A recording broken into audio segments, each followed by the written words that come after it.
Hello, and welcome to another episode of the Blue Collar Wealth Club podcast. I am your host, Jerry Garcia, and we have a special guest on here today. We have Merrick Lee. He's going to come on here and talk to us a little bit about some real estate investing, kind of his journey into that world, and kind of just get into it. So how you doing, Merrick? I'm doing good. Thanks for having me. Hi, everyone. I'm looking forward to kind of having this discussion. I've been waiting all day for this, actually. It's going to be good. Very nice.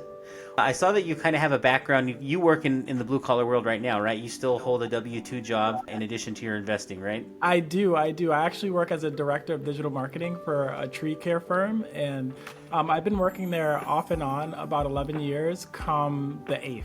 So we're in September now. So whatever September 8th is, I think today's the 5th, if I'm not mistaken. But yeah, in the next 3 days, it will be 11 years in this industry. Very nice. And do you have any other background in the blue collar world, or is that kind of your first venture because you're kind of on the marketing side of it, but still in that space? Basically, I kind of came out of school trying to figure out what I wanted to do in life. One of my friends, his name is Brian, and he actually was my roommate. And when he graduated, he was a couple years ahead of me.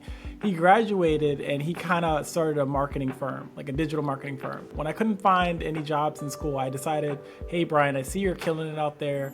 Teach me what you know. Because in college, they didn't really teach me anything about digital marketing. Like everything was very traditional. And for most people, as you know, as soon as you graduate from school, sometimes the things that you learn hasn't caught up with the things that are now. And I was lucky to have Brian already in the workforce, doing his own thing, was an entrepreneur, had his business. And I just basically leveraged his knowledge, worked for him for free, and then was able to adapt all of it. And after doing that for a couple months, I was able to get my own real job, big boy job. That started my life into digital marketing. On the side, I would actually start learning how to do like website building and app building. Like I did that like completely on my own. Like I did YouTube classes, I did iTunes classes. I went to Barnes & Noble. I had my card. I was swiping that card all the time, getting all the books I could on websites and also apps. And then I ended up developing like all three skills. I was able to build websites, build apps, and also know a lot about digital marketing from the affiliate side to, paid and even organic. As a matter of fact, if you Google the coolest guy on the internet right now, you get me. And that's just something I've done for years. It used to be coolest boy until somebody pissed me off in the bar and they were like, why are you the coolest boy when you're like 30 years old? And I was like, what? You're right. Now I'm going to be the coolest guy. And then a few months after that, that's what I was. And that's where I am now.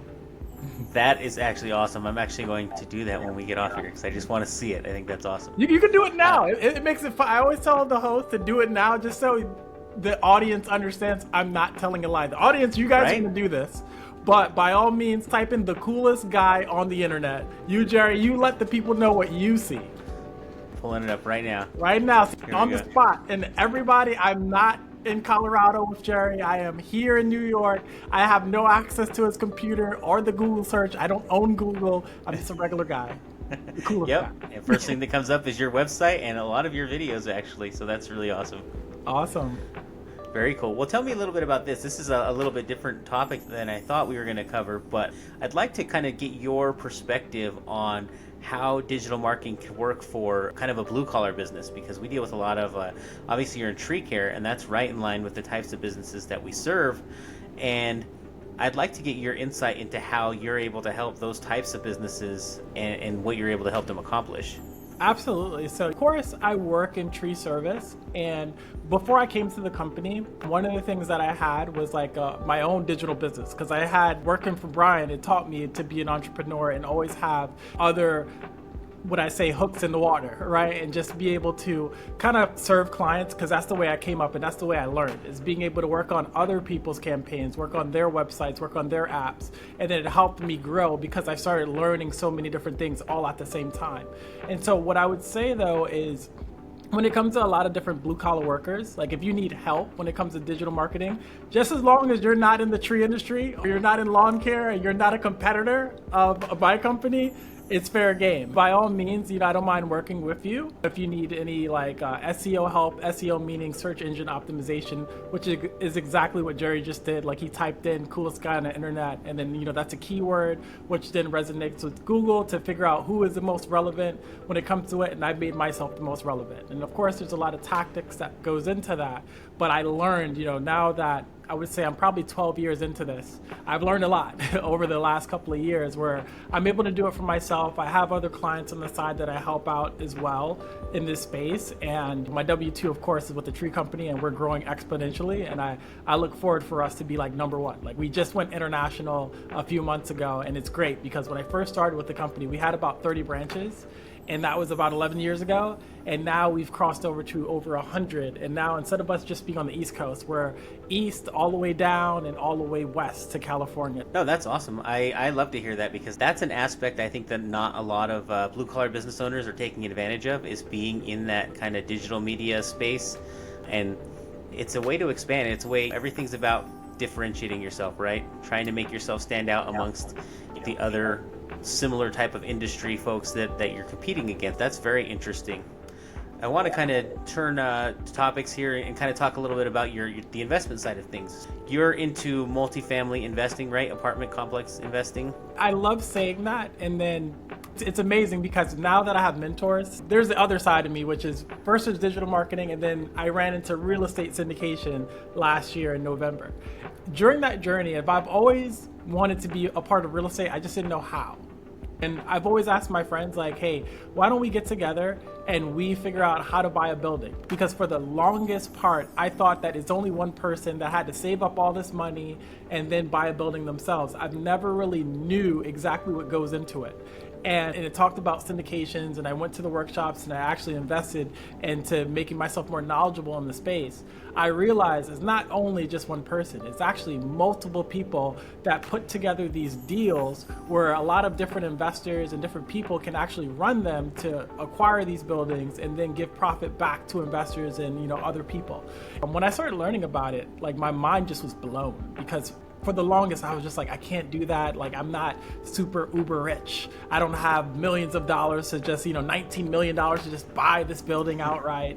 And now being in the space where you understand that it really takes a mindset of understanding that you can get a group of people and just make sure that the deal is right, make sure that you're doing right by them by purchasing the right asset that's gonna bring back value to them, especially in the form of like dividends and profit. Now, I feel like I'm in a different headspace. After learning and now being mentored by like so many people, like I'm in mentorships and Jerry's with me, and we definitely have the ability now to kind of leverage a lot of that knowledge and also be a part of these amazing deals and make sure that they're good deals because we have operators that run them. The way that I've been doing it for the last couple of months is I've been talking to the Jerrys of the world, the people that are exactly who I need to talk to, people that have done it, people that are very knowledgeable in it, have amazing deals. And for the most part, I like the multifamily space, but then I have a Stuart, Heath, who you might know, who's been kind of coaching me on the self-storage space. Now right. I feel like I like both worlds, and we just shot a webinar last week. What I'm looking to do now is starting to build up my investor team to now tackle those type of deals. And then not just, of course, do it by myself because I want to make sure I'm doing it right. Of course, I always look for some of the best operators and people that are willing to kind of share their deals with me and show me, what they're working on, what they have worked on in the past, why they've done it, and the results that came forth. When we move forward with, my new group of investors, that we make sure that we're giving them the right value for their money. That's such a good point that when most of us kind of grow up, and those of us who don't grow up in these spaces with this kind of knowledge, when we start talking about real estate investing, we always come to the same thing. It's always just talking about, the way we think of it is probably single family home. You buy a home, you hold it long term, you rent it to one client, and you take care of things. Something goes wrong, they call you. And that is a very slow way to build a real estate portfolio, and opening your eyes to the world of multifamily and understanding that there are ways to get into these things. And it's just like a business. You need the experts in place to actually execute the plan, to actually run the business and do all the things that you need to do to make it profitable.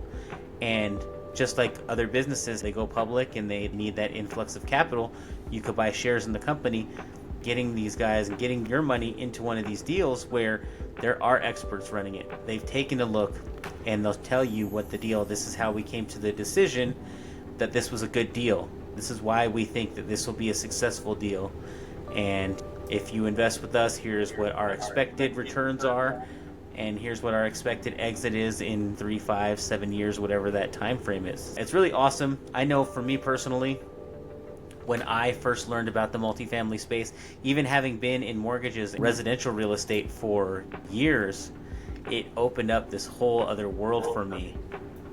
It's awesome. Have you taken that knowledge now, and are you like teaching your friends and other people around you?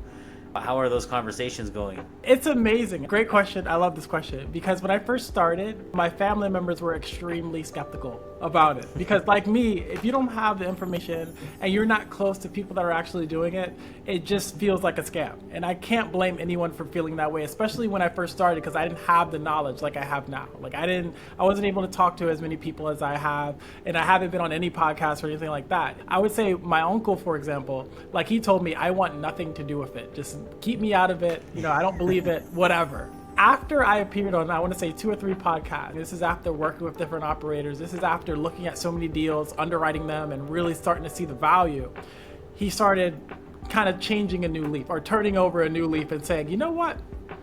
Why don't you keep me a part of these deals? Like, let me know when you have a new one coming up, because I kind of want to know. And he wasn't the only one. There was multiple friends of mine that even today that are asking like, hey, when's the next deal? I want to be a part of it. I want to know when the next webinar is, which is coming soon, everyone, because I just shot one with Stuart. Putting that together, that's in the works. Hopefully by next week, you'll be able to see that. But answer the question, it's pretty awesome to educate everyone on how it works, because like me, like you, there was a time where we just didn't know of how it worked. We have our ideas, but now we have the knowledge equipped to kind of share that with everyone and make them more knowledgeable and actually give them access to these deals, because for the most part, a lot of people don't know how to make passive income, or they don't have passive income. They just have, you know, their W-2, and then maybe they might have a 401k that's not performing the way that they want to. They look at it, it looks the same like it looked last week, the last month, sometimes the last year, hopefully not.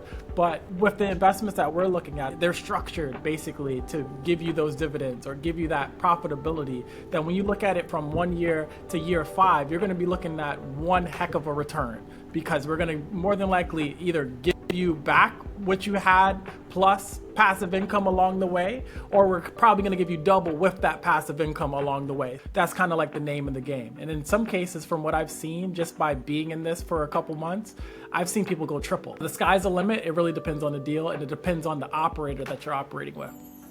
It's a whole world that's open, so it's completely understandable to be skeptical, because there's a million get-rich-quick schemes, and this is not get-rich-quick. This is a longer term. This plan needs to be executed. We're not talking about, hey, you give us this money and we'll give you double your money here in the next few months. This is a big plan, and this is the more of these deals that you see, the better you're able to tell, okay, this is why this is a good deal. It's in this market with a lot of growth, a lot of multiple industries that support this economy in this market.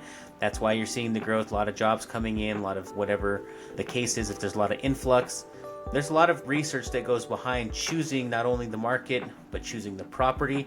You want to buy a property that has some opportunity to be improved, and maybe the current owner hasn't raised rents in 5 or 6 years while the market has gone up. Over time, you can kind of raise those rents, and that may sound like, well, that's just greedy, but ultimately what you're doing is you're just putting it in line with the rest of the market. You tell your tenant this is what the new rent's going to be.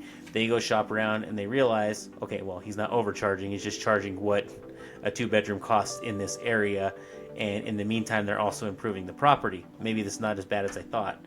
It's one thing to raise the rent, and one model that we have is we want to make sure that the tenants are proud of where they live, and that comes before everything. What that means to us is basically when we acquire a property, especially, we want to make sure we've done the research like ahead of time. We want to make sure we know the reviews. We've talked to some of the people that actually live there and understand what the pain points are. Sometimes those pain points are stuff that can be fixed. Like, hey, I have a cabinet here that I've put in for a work order that is still here for months that hasn't been fixed. Well, we know just based on that maybe the property management company that's dealing with it isn't probably the partner that we want to have do it. One of the beauty of being an owner now is being able to prompt those changes, to be able to hold those property management companies on a hook to say, hey, every Monday, I want to be able to see what the issues are with each of our properties. And within that, I want to be able to make sure that we're addressing them one after one. I want to make sure that our tenants are extremely happy to be where they are. If there's an issue, that we are able to fix it. If we can't fix it, we have to have some reason on why. At least we have communication with our tenants. And then, like you said, I want to be able to give them a reason or understanding that, yes, we're going to raise the rents. And yes, that might sound painful, but it's not going to sound painful if you live in a unit that had no, let's say, laundry, or if your cabinets are broken, and then we're coming in and we're fixing that for you. We're coming in and we're adding the laundry units. We're giving you that dishwasher. We're giving you some of the things that some of your friends around the neighborhood might have that you don't have. We're going to give you that. And maybe we might have to raise your rent, maybe like $50. But what's $50 when your whole life has changed, where now you can wash your dishes easy. You don't have to go outside to wash your clothes. You can do everything on your property. Now you can be proud of where you live. You can even have your company over or your people, like your family members and friends, come over and enjoy your space just as you are. Now you have a better place, a better lifestyle, and I think that's worth $50 to $100 extra on your rent. Correct me if I'm wrong. No, that's a great point. Want people to want to live there. That's the entire goal. The goal is never just to raise rents. Yeah. It's a goal to make it better amenities, safer. And if you're taking all those measures as an operator, that's really where the value comes in. That's how you add value to this property. That's, yes, the rents go up and that helps with the revenue, but you're spending some money to make that happen.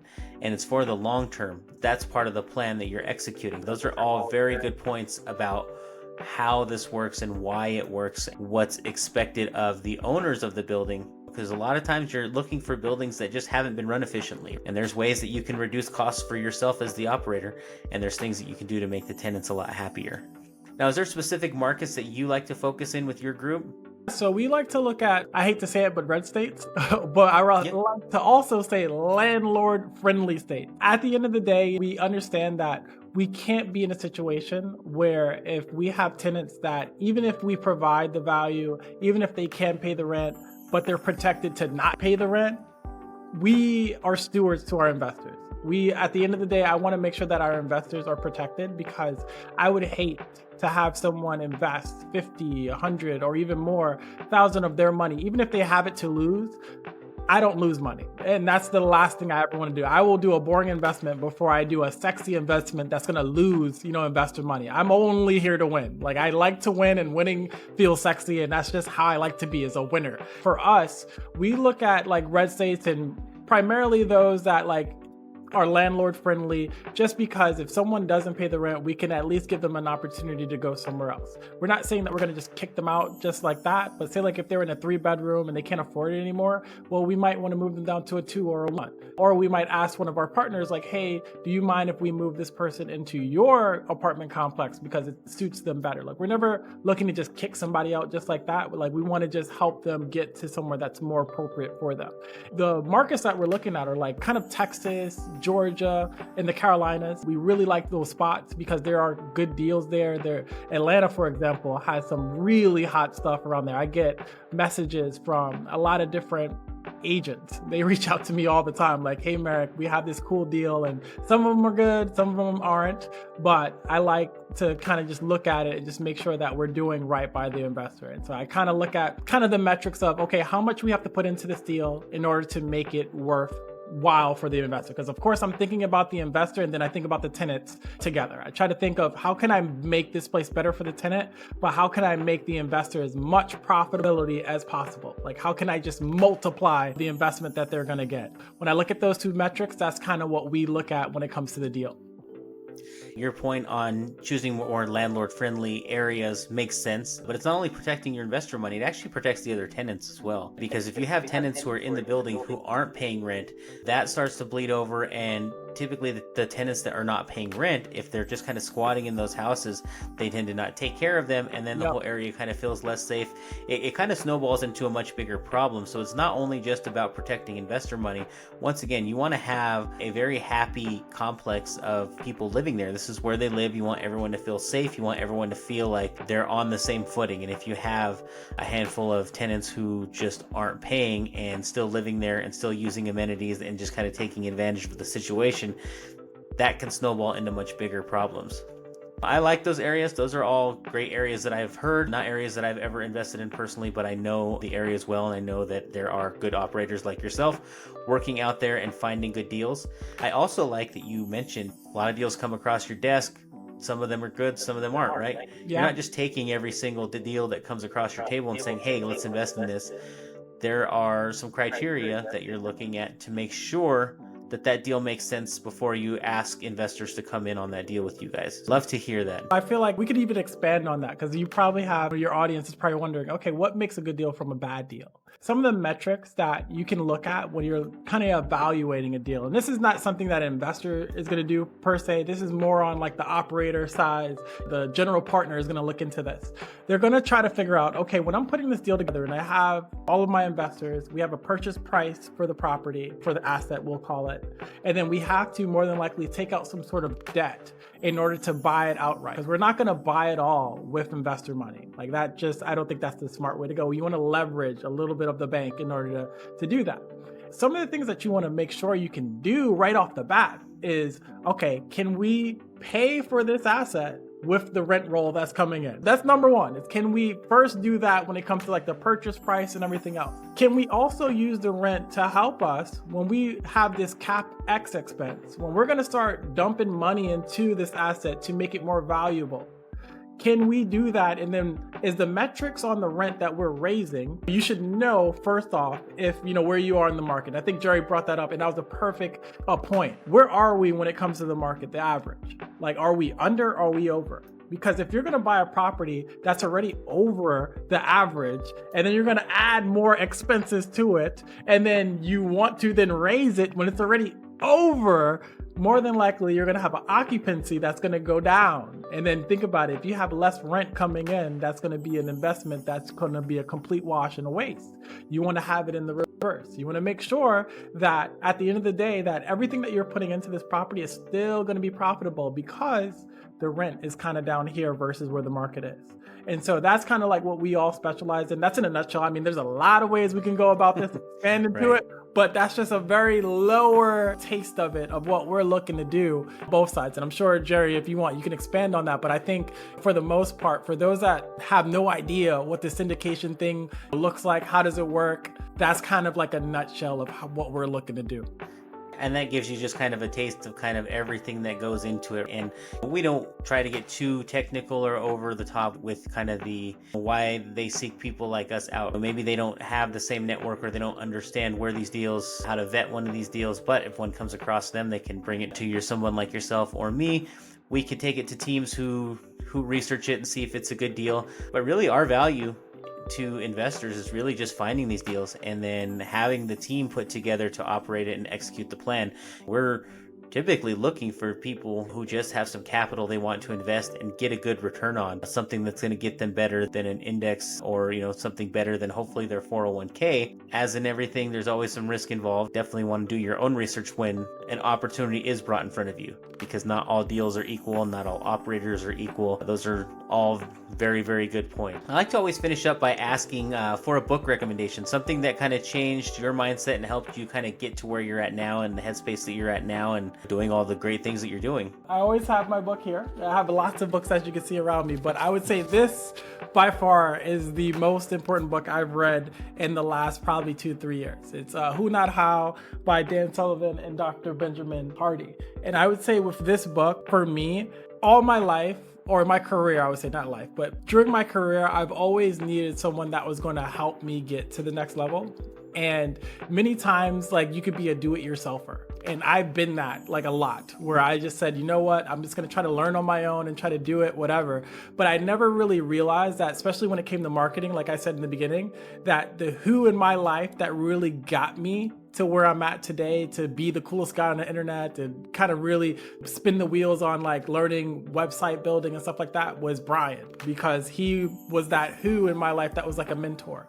And after reading this book, I realized that I need more who's like around me, not just as mentors, which I have, because I have you, Jerry. I have so many others that are helping me when it comes to the real estate syndication space.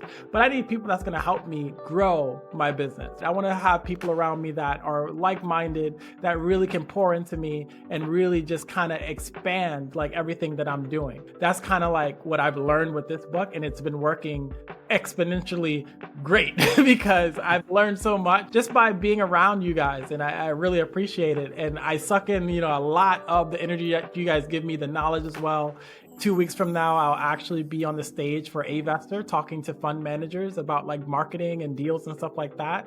And it's just wild because I just started this back in November 2023. Like I'm not even a year in and I'm already talking on stages about syndications and marketing and stuff like that. So it just feels great, but it's all because of this book. It's all because of who I had around me, who poured into me, and just being open-minded and just understanding that I don't have all the abilities. I don't have all the knowledge, but if I'm willing to just sit there and learn and just put the right people in front of me, I can grow faster. That is awesome. Absolutely love to hear. I actually have that book. I have not read it yet, so it's on the list for me. But yeah, no, that's great. Well, I really appreciate you taking the time to come on here, share some of your knowledge with us. Love hearing your background and what you've got going on. If people would like to find you, what's the easiest way besides the coolest guy on the internet? Sure. You can find me on LinkedIn, Merrick Lee. If you type that in, Merrick Lee Jr., you should be able to get it. If not, just go to LinkedIn/IN/Merrick Lee right here on the bottom. I think you can see it. You should be able to find me there too. I'm also on Instagram. I'm on TikTok doing all types of stuff just to have fun. But I got to say, really, the easiest way really literally is to just Google the coolest guy on the internet and there you are. Yep. Super simple. That is simple. Well, thank you for taking the time to come on here and share some knowledge with us. Looking forward to hearing what you have going on more in the future and hopefully having you back on the show here. Perfect. Thank you, Jerry. I appreciate you, and hi, everyone. Well, until next time, everyone, take care.